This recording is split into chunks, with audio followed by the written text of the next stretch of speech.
નમસ્કાર વિદ્યાર્થી મિત્રો, ગુડ મોર્નિંગ. ગઈ વખત આપણો સવાલ હતો ભારતના વિદેશ વેપારનું કદ. એ સવાલ આપણે શીખી ગયા છીએ વિદ્યાર્થી મિત્રો. એનું કોષ્ટક, એના આકૃતિ વિશે, સામાયિક શ્રેણી આલેખ છે જીડીપી, એના વિશે ભણી ગયા હતા.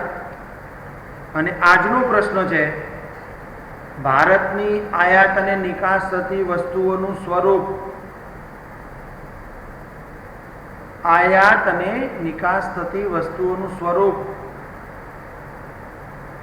આપણે આ પોઈન્ટની અંદર વિદેશ વેપારનું સ્વરૂપનો અર્થ વેપારની રચના તરીકે લેવાનો છે અને ભારતની ભૌતિક આયાતો અને નિકાસોની રચના અથવા તો આયાત અને નિકાસ થતી વસ્તુઓના પ્રકારો વિશે ભણવાનું છે ભાઈ.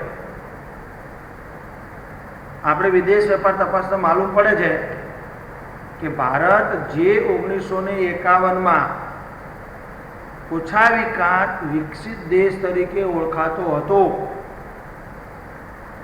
તે આગળ વધીને 1980 સુધીમાં ભારત દેશ વિકાસશીલ બન્યો અને વર્ષ 2000 પછી વિશ્વમાં ઝડપથી વિકસતા દેશ તરીકે ઉભરાતા, અર્થતંત્ર તરીકે ઝડપથી વિકસતા દેશ તરીકે ઉભરાતા અર્થતંત્ર તરીકે વિશ્વમાં ભારતનો દેશ ઓળખાવા લાગ્યો. ઓછા વિકસિત દેશમાં દરેક ક્ષેત્રની આયાતો મોટા પ્રમાણમાં થાય છે વિદ્યાર્થી મિત્રો.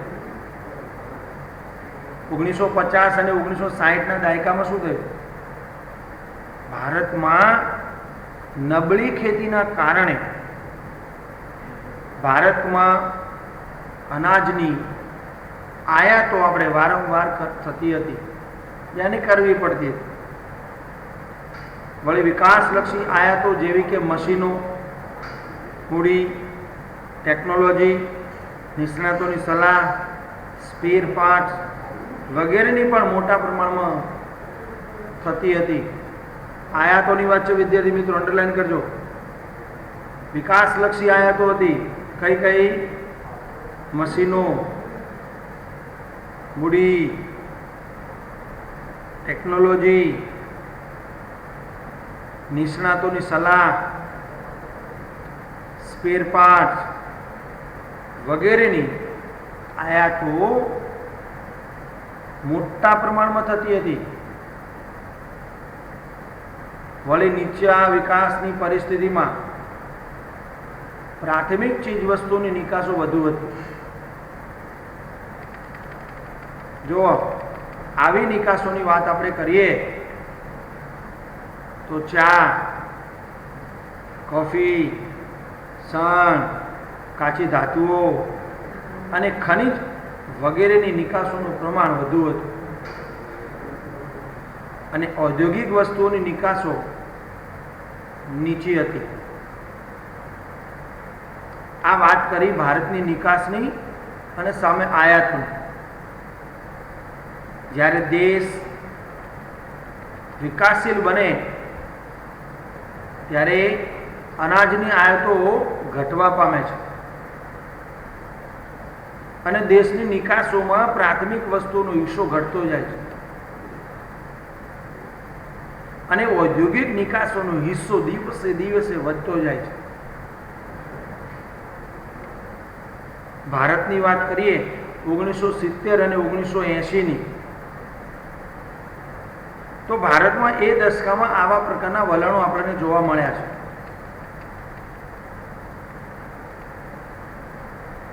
નિકાસની ગતિ વધતા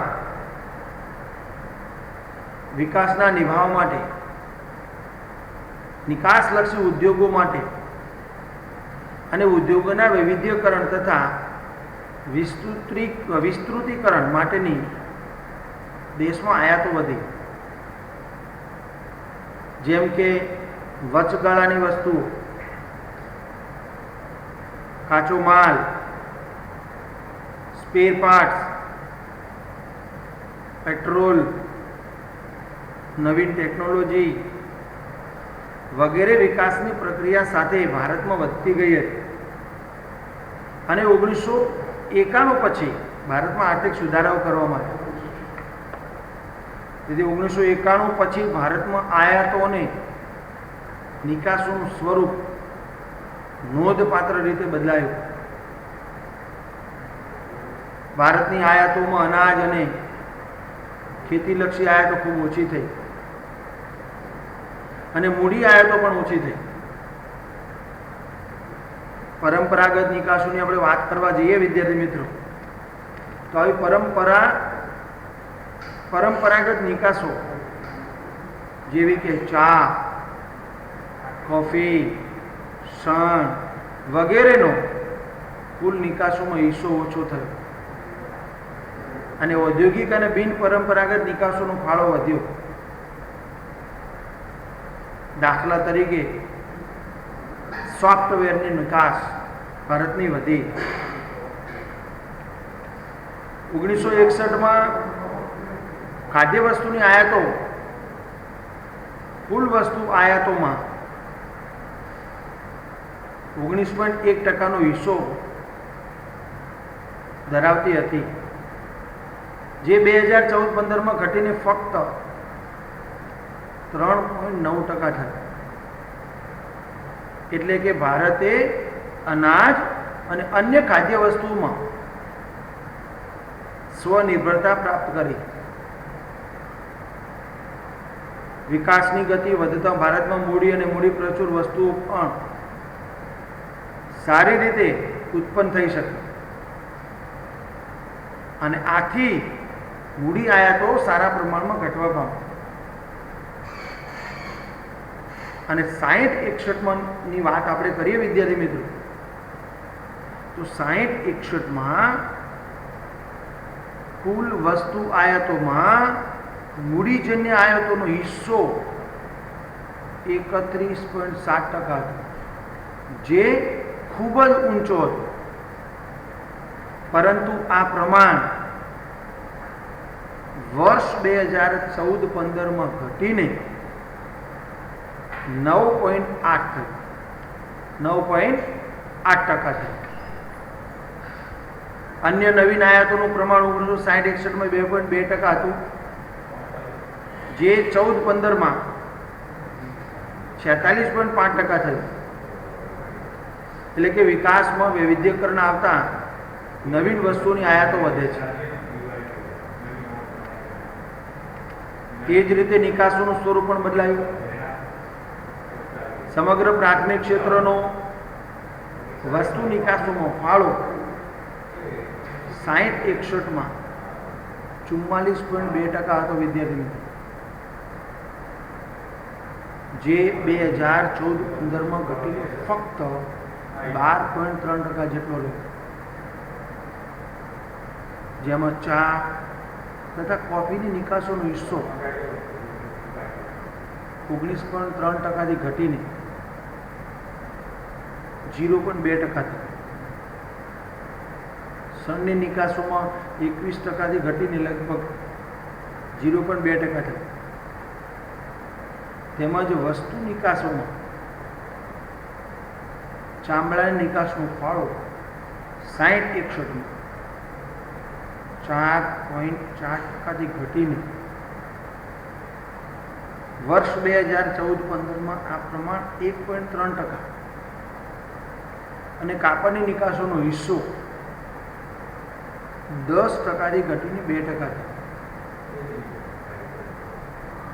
તેની સામે તૈયાર કપડાની વસ્તુ નિકાસોનો હિસ્સાની આપણે વાત કરવા જઈએ તો 60-61માં પ્રમાણ 0.1%. એ વર્ષ 2014-15માં વધીને 5.4%. બધી જ ઉત્પાદિત વસ્તુઓનો કુલ વસ્તુ નિકાસોમાં હિસ્સો 60-61માં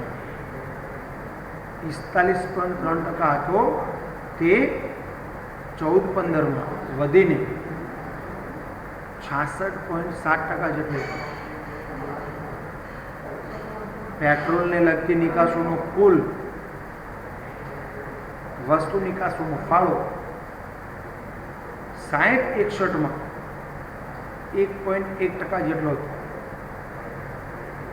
જે વર્ષ 2014-15માં પ્રમાણ 18.5% જેટલું થયું. પેટ્રોલ નિકાસની વાત છે વિદ્યાર્થી મિત્રો. ખ્યાલ આવ્યો? આ તો ભારતની આયાત અને નિકાસ થતી વસ્તુનું સ્વરૂપ. વિદ્યાર્થી મિત્રો, આંકડાઓ છે. આ આંકડાઓ આપણે તૈયાર કરવાના છે અને ઘરે બેસીને આ બધું જ તમારે તૈયાર કરવાનું છે. તૈયાર કરતા જશો એવી અપેક્ષા સાથે આજનું લેક્ચર પૂર્ણ કરું છું. Thank you very much. તમારો આભાર. આવજો.